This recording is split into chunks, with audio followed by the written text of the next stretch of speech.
কিন্তু বেশি কিছু চান না।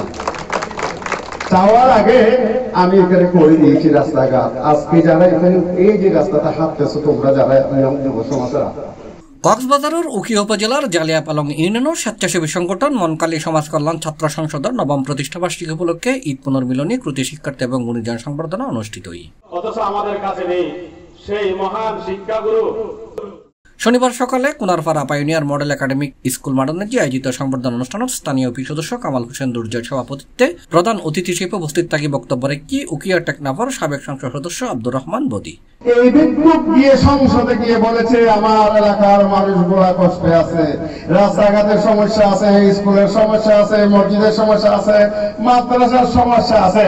একজন বিক্ষোভ মাননীয় প্রধানমন্ত্রীর দপ্তরের সেখান থেকে দাঁড়াই বলেছে কি আমার এলাকার মানুষগুলি এই সমস্যা আছে, ঠিক কিনা বলে।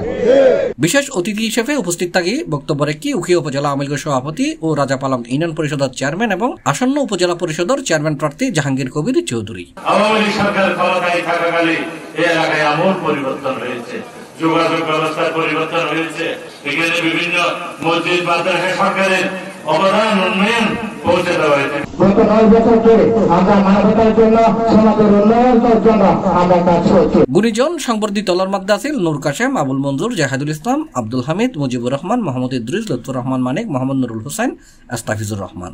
আর বিদায় সম্মাননা স্মারক পাই মোজাম্মেল হক, মুক্তার আহমদ, সিরাজুল হক, শামসুল আলম ও শহীদুল আলম। কৃতি শিক্ষার্থীদের মাঝে সম্মাননা ক্রেস্ট এবং সার্টিফিকেট প্রদান করা হয়। C+ চট্টগ্রাম।